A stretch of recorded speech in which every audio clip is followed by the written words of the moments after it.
people? This your man Grill. Oh man, I'm tired. Had a long day today. Did my delivery driving. Did some signings. I did 3 signings between 4:30 and 7. Guess what? Whatever time it is. And I gotta prep this. 240 pages. And then I got a small 17-page one. That's interesting.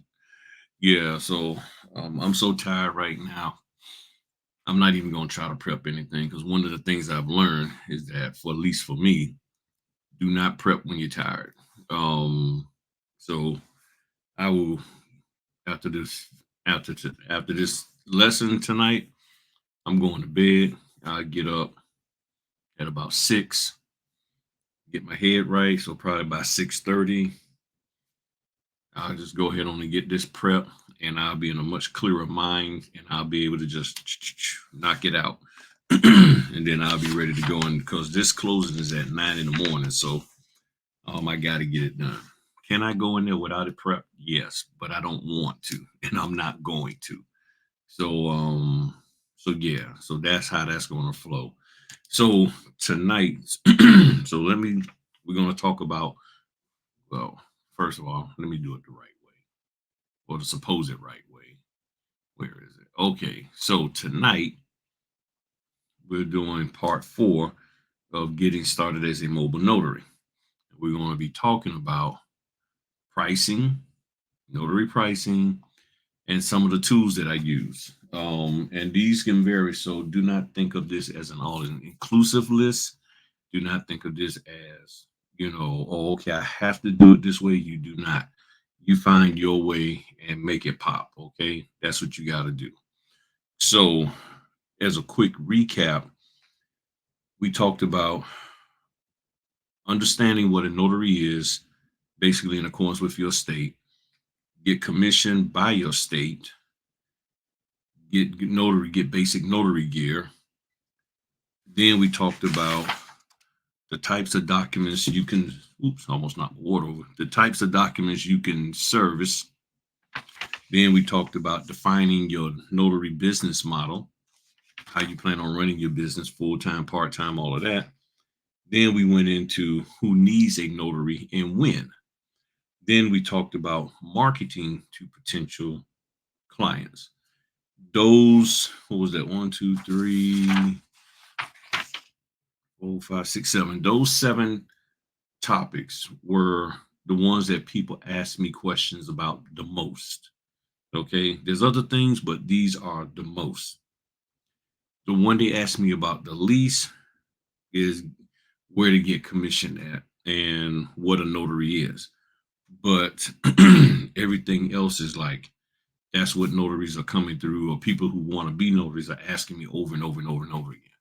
So I said, I've talked about this. I've answered these questions individually on different videos. So I said, let me just put together a video answer.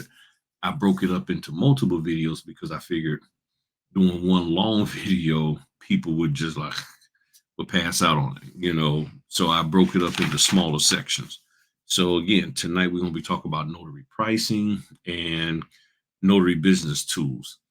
And pricing could be in that category of what people ask me the most, but it's really not as it's after people have gotten into business, then they start getting into the pricing. But prior to, they're not really asking me a whole lot about that. And then we'll talk about the business tools. So let's hop right on into it. So, and thank y'all for sharing, commenting. Thank you for all of your support. All right. Thank you very, very much. So notary pricing. This is how I look at it. The first thing you got to do is understand your state fees. You got to really understand your state fees. If you don't understand your state fees, you could be doing things wrong. Now, there are some people that say, well, the state doesn't really say how much we could charge for this and charge for that. All I can say is you just need to be able to stand 10 toes down if somebody questions you about it, if somebody challenges what you're charging them, you just better be able to stand firm on it and give some kind of justification as to why you're charging that particular dollar amount. If you're unwilling to do that, well, that's on you. You don't have to, but I think it will be a a good thing to be able to defend yourself when it comes to that. Because here's the thing: you defend yourself against the person who don't want to pay you that, and they say, "Well, why should I pay you that much?" And you say, "Well, I do this, I that," and you come with a defense. Then, so if you get pulled in front of a judge, you need to come with a defense at that point in time. You need to understand your local spending habits, your local spending vibe, as I call it. The reason why is because you have to understand that every, I guess you could say, I don't know if it's you know, every neighborhood and every side of town has a different way they like to spend money. There's some that are very cheap. There's some that are very affluent. There's some who are very thrifty minded, which is to me different from being cheap. There's some who will if the situation right. So you have to understand the local spending vibe where you're at. Okay. You have to sort of understand that. You also need to be flexible with your fee to a certain extent, of course, because let's just say if you normally charge 125 for something, but that person is able to get you 35 of those appointments a month, but they can do it at 95. I would take the 95 over the 125, So you talking about 95 times 35, who couldn't use another 3,325? You get what I'm saying? Yeah, it would be nice if you could get the 125, but if you know you got that coming in constant, I would probably go with that. The big thing is also fair pricing for all consumers. And this is something that people tend to forget. You have to be fair in your pricing. People are fussing about the dollar store with their price trickery, Walmart and their price trickery. People are having all kinds of fits over that, but then they start a business and they use the same tactics. They do a lot of bait and switch. And this is something that you really got to get together. You really got to get your act together because the Sherman Antitrust Act, the Sherman, where there we go. I always get my point wrong. The Sherman Antitrust Act talks about colluding to defraud consumers. The consumer protection laws, as it says, it protects consumers. So it's there to make sure that they're not being unjustly charged. Now, I know a lot of people, when it comes to pricing, you insert a level of service that may not necessarily be needed. So you say, well, I will do, and you go above and beyond, but the person just needed something signed and stamped. That's it. So when you're doing it, you're forcing somebody to pay you something that they probably don't need to pay you, shouldn't be paying you, but it's all because you decided to go the extra mile. You decided to give them something that they didn't even ask for. Well, this is just the way I do things. So boom. But if you went to a car repair shop and they said, well, instead of putting the basic oil in your car, we put the $17 a quart oil in there because that's just what we do. You didn't tell me why. Why am I getting charged? Because that's what we do. So it's a bad thing to take power away from the consumer, to make them feel like they have no other choice but to pay you what you say. And that's what a lot of people out here are teaching on Instagram and TikTok is basically get the person like this and make them pay you. Basically, you're doing a shakedown. And that's illegal. It is. And if you spent too much money in this business, if you're trying to implement things in this business that really doesn't need to be implemented and in order, And the flip side is you're going to make people pay you because you decided to add in gold pins and logos and this, that, and the other. That's not fair. That's not fair whatsoever. Also, with the pricing, because people talked about, and we was talking about it a little bit today on Instagram, people's talking about charging so you can make a profit. That's where you got to talk to your accountant. And you really got to look at it because see what some people are doing, they're charging and taking the deduction for the same item. I'm gonna charge you for mileage, but then I'm gonna also write down that I drove 45 miles and I want that tax deduction. You can't have both. It's either one or the other. And that's why it's important for you to talk to a tax accountant so you can find out what is actually legal for you to do. And in you doing that, you can get in a lot of trouble. Okay. I'm just being honest with you. You can get in a lot of trouble, a whole lot of trouble. So there's a video that I did right here, and I will put these links to all the videos and stuff in the description. But this talks about the truth about notary signing agent fee discussions because everybody wants to discuss and talk about the fees and find some kind of way to bring it to the forefront and say we need to force them to pay us dot dot dot. And the NNA talks about that. If you go look at this video, you will completely and fully understand. Let me pull it up this way. You'll completely and fully understand where I'm coming from. But I know people will still be like, we need to have a discussion about making them pay us more money. How do we make them pay us more money? And that's why I always ask, how do you make somebody pay you something they don't have? Oh, no, they got it. I know they do. Because I looked at the CD. Yeah, that's what you saw as the gross, but you don't know what the net is. You don't even know how many other hands are in that $295 and you're getting 80.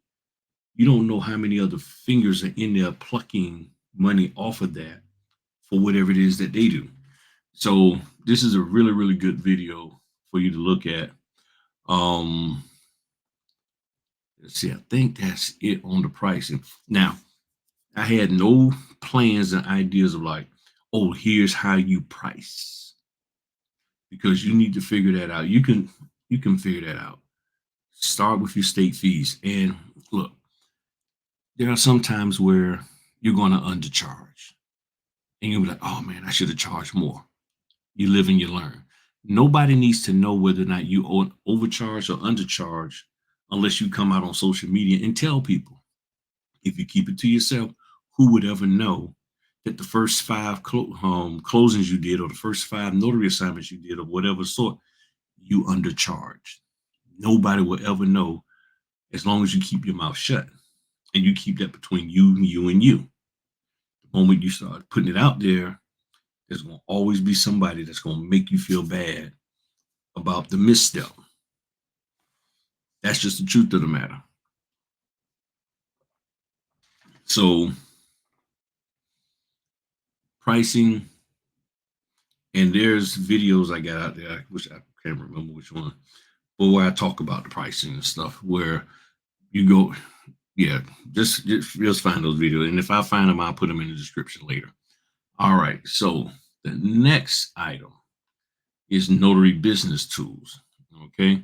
And feel free to put your questions in the chat about the pricing and all of that. And if I have to do a little research to answer it, I will. That's not a problem.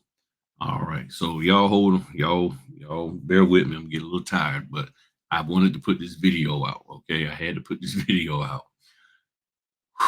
Okay. So notary business tools. All right. First of all, online calendar. I use Google. So SnapDocs, and I don't know if Signing Order. I know Signing Order has a way that you can put in the Google Calendar, but I don't know if you can do any other calendar. Um, but you can use a calendar to keep track. That's what I do. So like here is my calendar, and everything that's in dark blue is what I got left to do.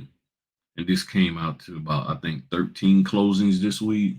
So 1, 2, 3, 4, 5, 6, 7, 8, 9, 10, 11, 12, 13. Yeah, 13 closings this week, which is below what I normally do.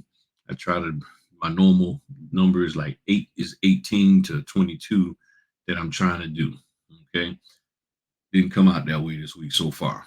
Maybe more pop in on Friday, and the ones that I have seen for Friday just wasn't at they was at odd locations that was going to be too difficult for me to get to.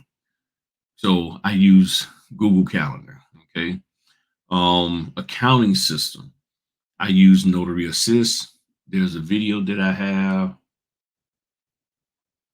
that talks about Notary Assist. The link will be in the description. That I talk about that. Which one you use, Notary Assist or Notary Gadget, I personally do not care. As long as it does what you need it to do for you, and you're good. So you can use either one, Notary Assist, Notary Gadget. Other equipment, my mobile equipment, printer, scanner, mobile hotspot, VPN, table, chair, portable power. Um, all of this is important. You may have to build up. You may have to build up to it, but you'll eventually get there. Sometimes you may have the majority of that equipment and that you just need to use to start off, and then you'll switch it over. The printer scanner, I got a video, link will be in the description, where I'm talking about selecting the right printer scanner and all of that. So that. Then when you talk about mobile hotspot VPN is just nothing but a digital is just a way to have secured internet connection. And what it does is, depending on what servers are open, it'll link to any one of these servers throughout the world, and then you have a little bit more private, clean um, internet access and experience. So I use that instead of hopping on Starbucks and all of that. I use the VPN, and then I turn the mobile hotspot on my phone. So on your phone, you can go into the little sprocket wheel looking thing, and then look at connections, and then it should give you the option to do all of that. Okay. So, and once you turn your mobile hotspot on, any device that you need that needs internet connectivity, it'll just look for that hotspot and the name, whatever you called it, and then connect that way. Okay. Portable power. Check the Amazon store. You'll see all types. Meeting locations. Starbucks, Panera, library. Like sometimes I use my wife cosmetology school because the person is like, well, my house is a little messed up, so can we meet you somewhere? Where you at? Okay, come on over to her spot. And then we'll sit there, and then especially if they need a witness, like a Florida property, then she'll be my witness. But I use all of these. Um, Starbucks is loud, Panera is loud, the library is quiet. So you can actually go in the library and be at peace and not hear all of this music blasting while you're in there. So that's why I like going to the library.